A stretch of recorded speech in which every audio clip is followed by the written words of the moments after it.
Which games have I been playing in 2024? Well, it's been mostly Slay the Spire, a game I avoided for a while because it seemed lazy. It's like a Final Fantasy game, but with only the turn-based battle element. No story? Nothing but corridor fights?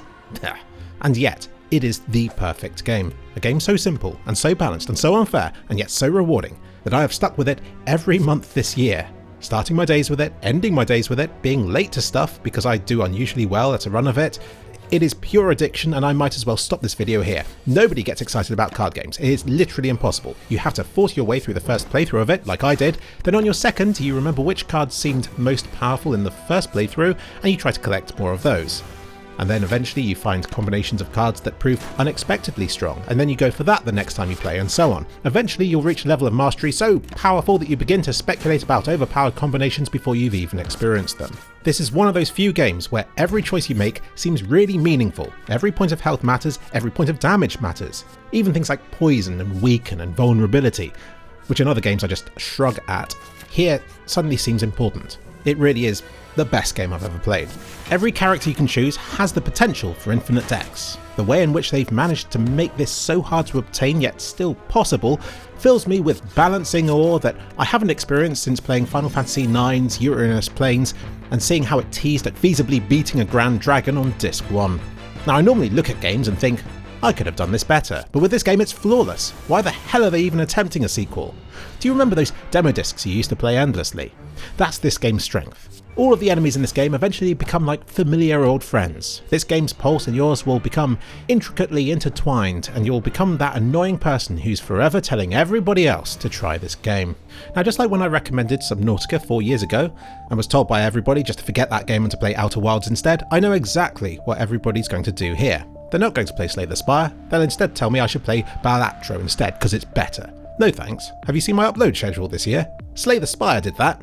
Well, some of it. I also tried Monster Train, which is kind of like Slay the Spire, only you place combat units across 3 different floors, and enemies go up 1 every time, so it's about weakening them up enough so that they don't reach the top and destroy your shard thing. You place your meat shield units in front of your weaker but more powerful ones, and they absorb all the damage. There's a joy to it. Plus, the game has epic music. I've only played it for a few hours so far, and already the tunes are stuck in my head. But it lacks the precision of Slay the Spire. I'm often clicking cards or upgrades without really thinking about the consequences. Everything is just a bit more mushy, and my choices aren't so meaningful as they are in Slay the Spire. Really, any game will pale in comparison to Slay the Spire, so Monster Train is great and all, it just isn't Slay the Spire. I also played through Talos Principle 2 and have hundreds of gigabytes of beautiful HDR footage of it recorded on my PC, ready to go when I finally make a video about this game. It is beyond beautiful. Those environments are places, and I can stand in spots and be reminded of very specific times of this year, when a girl finally messaged me back as I happened to be just standing in this bit of the map, or when I was eating a particularly nice pie or whatever. So yeah, replaying this game, it's already a trip through memory lane for me. This game is as good a sequel as was possible to make, given how awesome Talos Principle 1 was with its mystery and unexpectedness.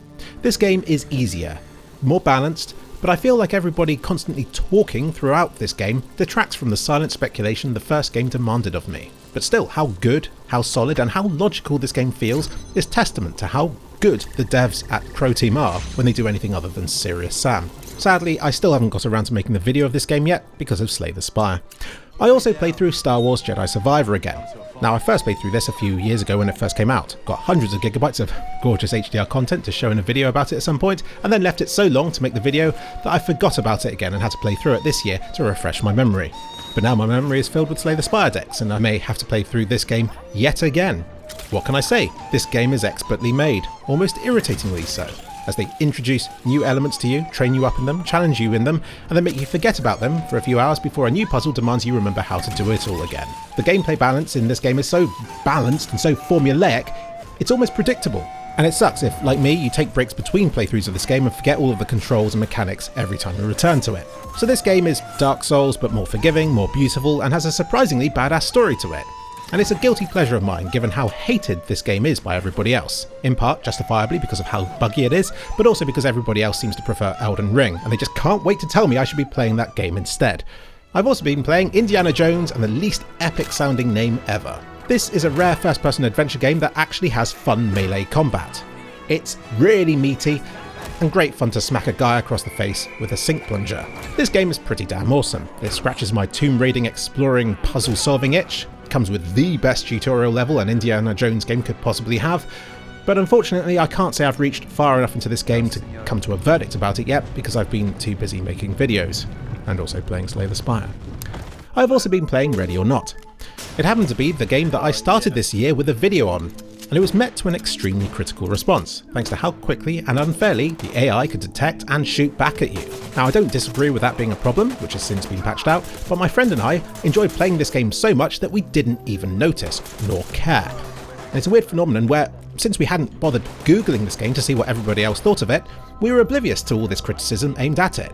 I guess we just saw it as a game that simulates the chaotic, unexpected and unforgiving nature of this kind of job, where you are just people up against other people with guns. So is it really fair to expect the two of you to actually beat 15 armed suspects with ease? Plus, just like Slay the Spire, it's this unfair, chaotic element that actually made it more replayable and more of a formidable challenge when trying to get the top ratings in certain missions in this game.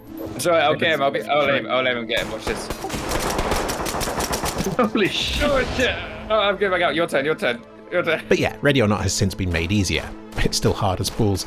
This is one of those few games that somehow delivers on all its promises, and I can confidently say that Ready or Not is a worthy successor to SWAT 4, since we feel no urge to return to that older game again now that we have this one instead. Compared with SWAT 4, what happens as you enter a room in this game is a little more unpredictable. Shooting people is a bit more accepted, is a bit more visually interesting, and it's one of those sick, disgusting experiences that we've had dozens of hours of joy from. The expansions for it so far have been a little bit underwhelming. It's just one of those games where the base game is already all you really need to enjoy it. Bit like Slay the Spire. I'm sorry. I've also been playing the usual multiplayer games I enjoy like Counter-Strike, Age of Empires and Factorio, but they've taken a bit of a back seat, as I've experienced new delights and pleasures within the gaming scene. Believe it or not, I've also been doing things beyond gaming this year. I've gone through something of a midlife crisis, which has involved rolling on the floor with big scary men, dating lots of even scarier women, and disappointing lots of children by being the shittest Spider-Man the world has ever seen. The rolling on the floor and disappointing of children will stay. I'm looking forward to doing even more of that stuff next year, and also more Slay the Spire, and games in general. Through all the many highs and lows this year, Slay the Spire has always been there for me. And yes, it did make me late to a few dates and may have been partially responsible for at least one of the breakups. The Steam Deck also happens to handle Slay the Spire really well, which lets me turn it on and off instantly, meaning that so long as I have my Steam Deck with me, which I always do, I can get my Slay the Spire fix whenever I need it, whether I'm with or without company. So, looking into the new year, I'm looking forward to Slay the Spire 2, but honestly, I'm not sure I need it when Slay the Spire 1 already seems so excellent. They could have sold extra characters for this game at £5 a pop and I'd have lapped it up. But I'm really pleased they didn't. It's one of those excellent, all-in-one games that's so good that everybody should buy it and at least give it a try. Or two, because remember, everybody hates a card game the first time they play it.